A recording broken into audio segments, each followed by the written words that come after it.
Hello, my name is Ken Tork. I'm the outreach coordinator for the Ed4Ed organization.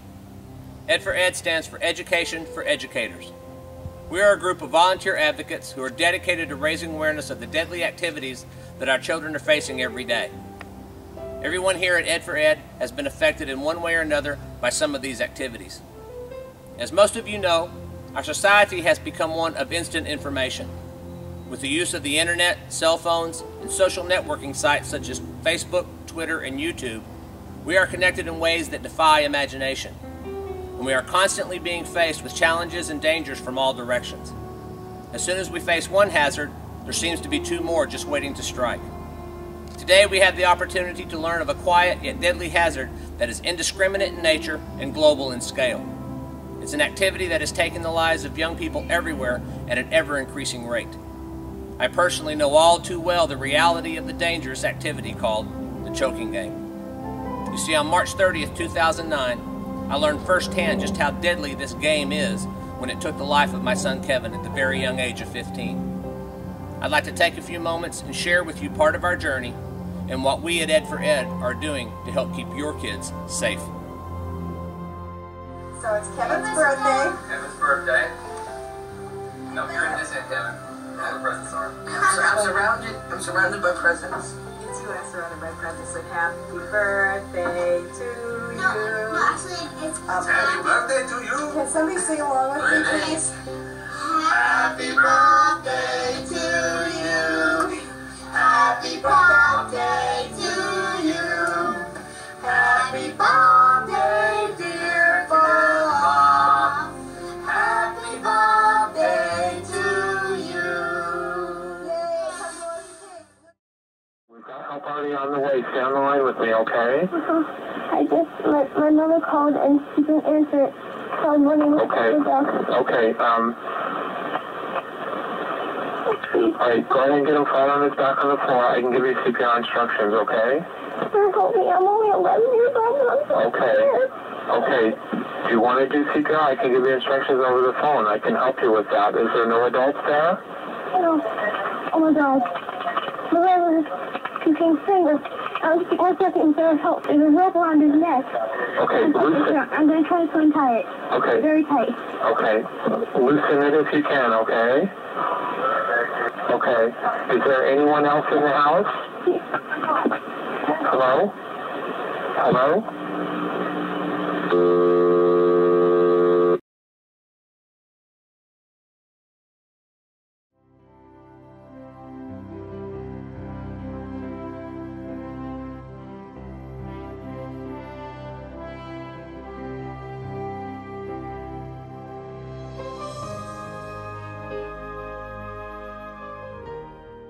Back now at 8:10 with the disturbing and dangerous activity that a growing number of children all across the country are taking part in.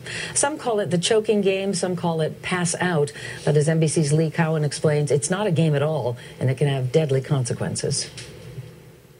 We've kind of pretty much left it as it is. It was like any teenage boy's room, filled with homework, trophies, a well-worn baseball hat. But it was here by his bed last month where 15-year-old Kevin Tork accidentally ended his life. The website ChokingGame.net estimates there have been more than 400 fatalities just since 2005. But even those numbers may be deceiving. So many of the fatalities from this so-called game end up being classified as suicides, hiding, experts say, the real scope of the problem. Dr. Patricia Russell's aim is education. She says one study showed that 40% of kids surveyed actually thought choking themselves was safe. An awful lot of kids who are really smart are actually dead now. Her son was one of them. 13-year-old Colin was found hanging in a closet back in 2005. Another victim of a quiet secret that Kevin's parents plan to expose. We're stepping up. And we're going to keep right on stepping until we've stepped all over this and brought this deadly, deadly game out of hiding. Quite a legacy for a 15-year-old boy. For today, Lee Cowan, NBC News, Seattle. That segment aired 3 weeks after Kevin died. In February of 2010, we were contacted again by the Today Show. Back at 8/11 with startling new information on the so-called choking game. We've told you about it in the past. Someone chokes themselves on purpose to temporarily pass out. New research shows that 30% of kids know someone who has done it. In a moment, we're going to talk to one dad whose son died because he tried it. But first, here's NBC's Lee Cowan. Has doctors stumped. By most accounts, he shouldn't be here. This was Levi 3 years ago, rushed to the hospital in a coma. His mother found him, blue, cold to the touch, with bruises around his neck. There was no life signs. He was dead? Yes. Miraculously, Levi's brain didn't die. He came back. And then they tried to tell me that I was trying to commit suicide. I was like, oh, no. Instead, Levi admitted that he'd been playing the choking game, more aptly named suffocation roulette. Levi and his friends thought it was safe. His mom is just passing out. He goes, it's fainting. He goes, I've never seen anybody faint that didn't get up. It can be a deadly misconception. Ken Tork's 15-year-old son, Kevin, played the choking game, but lost. His 11-year-old sister found Kevin in his bedroom. It was too late. The CDC just conducted its first large-scale survey in Oregon. 10,000 eighth graders were asked about the choking game, and 36% said they'd heard of it. 1 in 15 said they'd tried it. Both he and Levi's mom now travel the country, talking to anyone who will listen. But they say there are two big reasons that some parents are reluctant to address the choking game. Not my kids, they know better. 2, if we tell them about it, then they'll do it. Neither are true. So how do you combat this then? Education. And that is their mission, to teach the lessons learned from one who lost and another who got a second chance, playing a game where there are no winners. For today, Lee Cowan, NBC News, Wichita. And the death continues. You're about to meet one of our most recent victims. And because of Ed4Ed's commitment to the mission of education, we were again asked by the Today Show to participate in this story. A new warning to parents and teens about the dangers of the choking game. Some call it the good kid's high, and it has claimed the life of yet another teenager.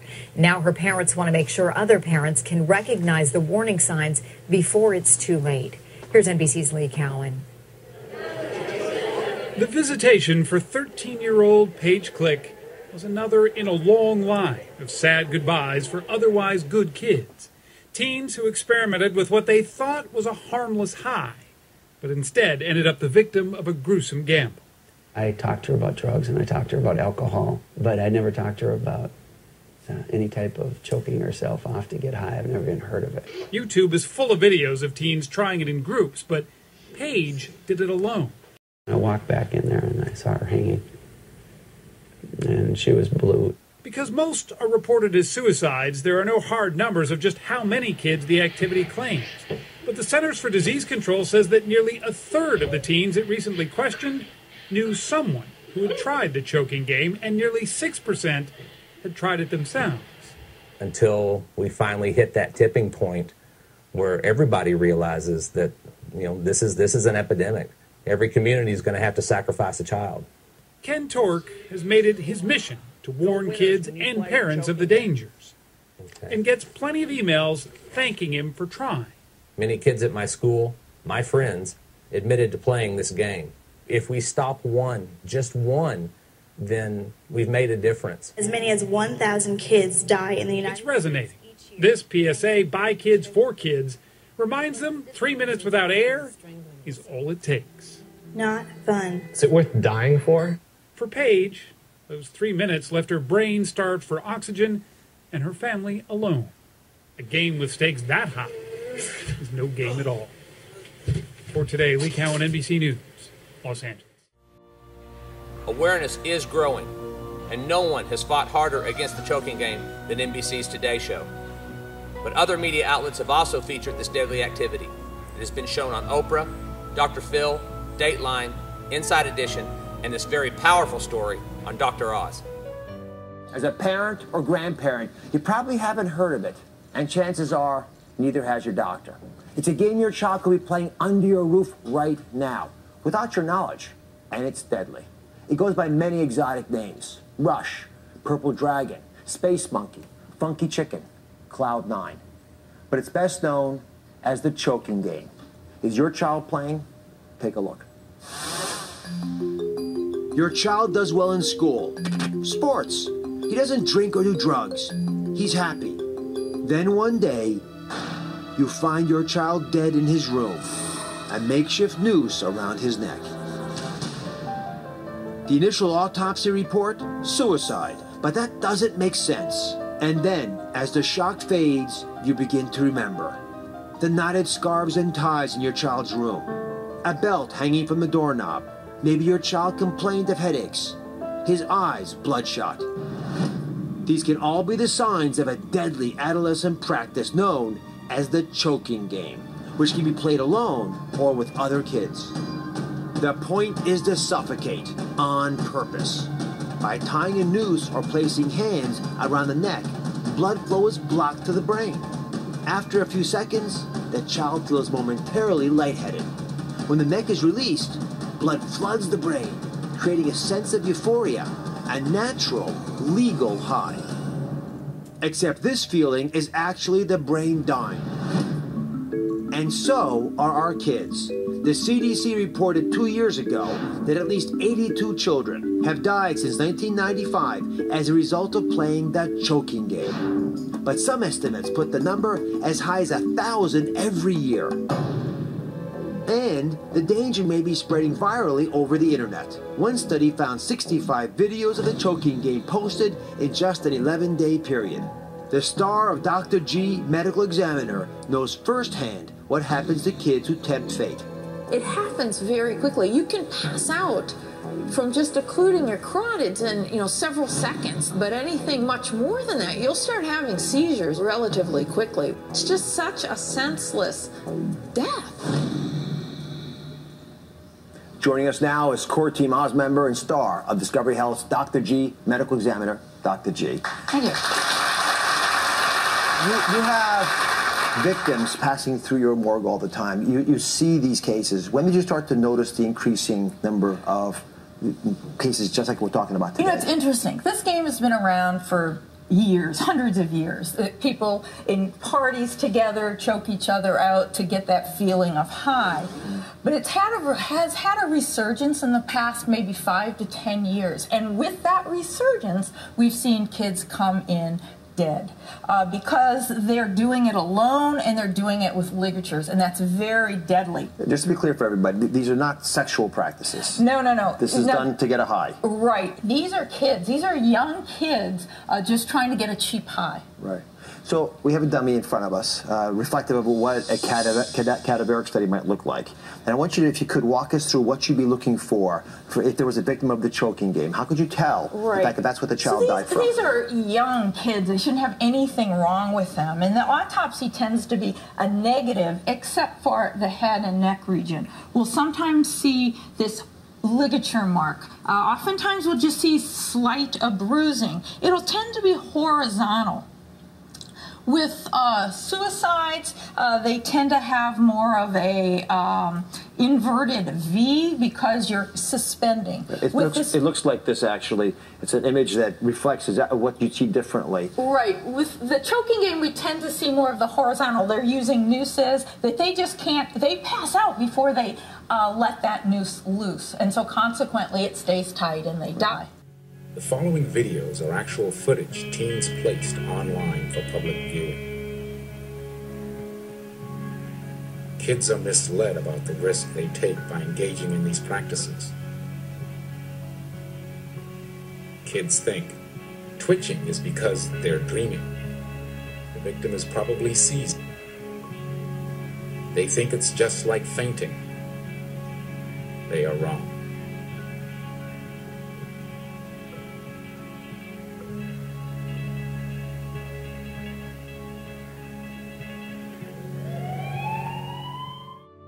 There have not been many studies done on the choking game, but one of the most accurate and informative so far was conducted by Dr. Thomas Andrews, the Chief Medical Examiner for the state of New Hampshire. Doctor, I know as a forensic doctor, you obviously have been involved in some fatalities, examining those cases, as well as other cases around the country. This boy, Kevin, he was 15, but you see it in much younger kids as well, don't you? Well, the typical age range is between about 9 and 16 or so. So yes, we see them as early as 9 and 10 years old. Dr. Andrews noticed an unusually high number of teenage deaths due to self-asphyxiation among teenagers and adolescents. And he realized that this needed further study. So in 2007, he collaborated with Dr. Andrew McNabb, a professor of pediatrics at the University of British Columbia. Together they launched the first scientific study about the choking game. Their goal was to learn the reasons why kids do it and also to establish avenues of prevention.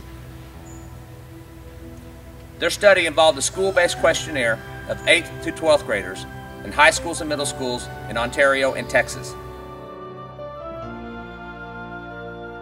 I'd like to share with you the results of that study. Right off the bat, we can see that this is not new to these kids. 68% admitted that they had heard of the choking game. Almost half stated they knew someone who had tried it. And this last statistic is very important because it coincides almost directly with the CDC study. 6.6% admitted that they had tried it. But as bad as this is, it's not the worst part. 40%, that's 920 kids, perceived no risk. Did not see anything wrong with it. This was one of the most alarming facts that they had discovered. And it's also a key element in why our smart, amazing children would even consider doing something like this. They do not perceive it as dangerous, and no one is telling them otherwise. This is where we come in, all of us. But their study also uncovered some very positive and informative information as well. 90% of the students surveyed stated that with the proper information beforehand about disability, brain damage, and death, that it would strongly deter them from participating in this activity. And if they had been participating in this activity, it would strongly deter them from continuing. They also discovered that the #1 deterrent is hearing from the friends and families of the victims themselves. We've had the opportunity to speak to over 2,000 students, and in every school that we've been to, we have been very, very well received by both students and staff. I'd like to share with you a small clip of the last presentation that we did. What if you hit the floor? You fall and you hit the floor, or you hit something on the way down. Well, now you not only have survived the choking game, if you're lucky, but you have a concussion. And concussions can lead to swelling of the brain. So now you get a twofold problem. You've got swelling of the brain due to blunt force trauma, but you've also got swelling of the brain due to getting choked into unconsciousness by the friend. Hey, way to go, friend, got my back. All right, so we're going to imagine that I'm falling. What if you just hit the floor? Concrete floor, tile, bathroom, something. And I'm going to use this as a floor because it takes me like 20 minutes to get up and down because I'm so old. So you're falling. Your friend, our good buddy, has choked you into unconsciousness. And I'm falling. Now normally when you fall, what do you guys do if you're awake? You put your hands out, exactly. Try to fall, but we can't do that. We can't do that because our hands are unconscious, right along with our brain. So I'm falling. I hit the floor. Bam! Well now, ow, my face! You know what? But I can't say, ow, my face. Why not? Because my mouth is unconscious too. What if I hit this way? So now I've got busted nose, busted teeth, maybe a busted eye socket. And not only that, I'm licking the bathroom floor. Oh, yeah, isn't that fun? You've met my son Kevin, and you've also met our most recent victim, 13-year-old Paige Click. But I'd like to take a moment and introduce you to just a few of the hundreds of other children that we have lost to the choking game.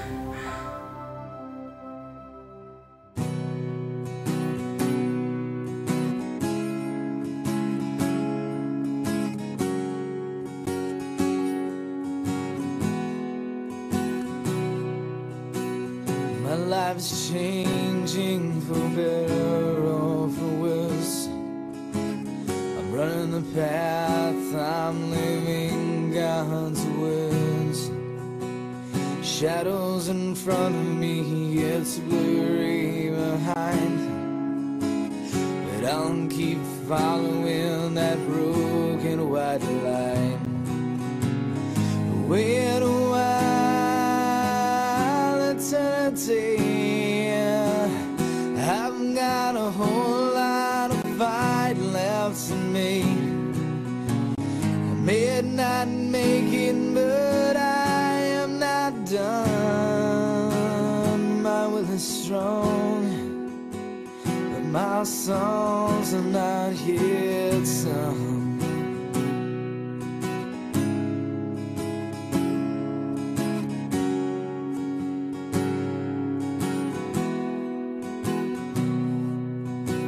I'm scared of what Father Time might bring. I'm scared things that I've never seen, and I'm scared and unsure what I'm gonna do, but I know God's with me and with you. Wait a while, eternity, I've got a whole lot of fight left in me. I may not make it, but I am not done. My will is strong, but my songs are not yet sung.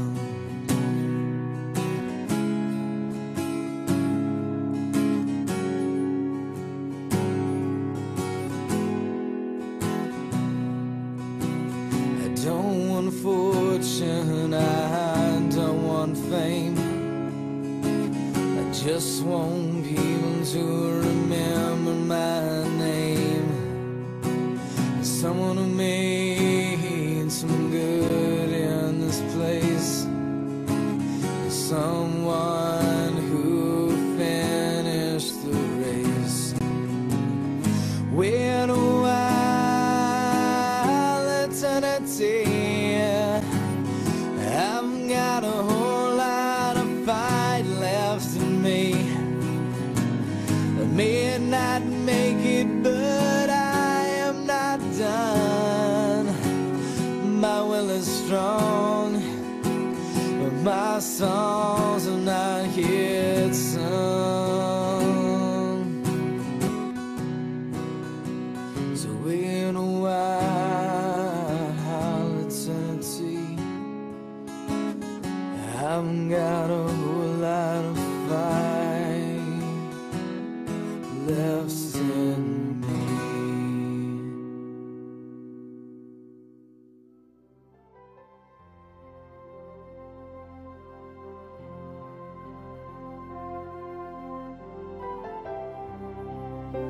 Well, that's the conclusion of our journey today, and I'd like to thank you for sharing it with us. I can't describe the pain of losing a child, especially your only son. We at Ed4Ed are dedicated to keeping your kids safe, and we can only do that with your help by sharing knowledge. Education is our strongest tool and our most effective weapon. As you go forward from here today, please do not assume that people that you know are safe. This is happening everywhere, every day. But with your help, we can stop it. We will overcome. Thank you.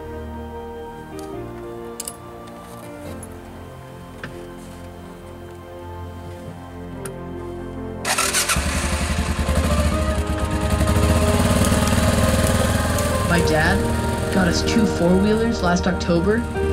He got one just for me. We were gonna go camping in the mountains this summer.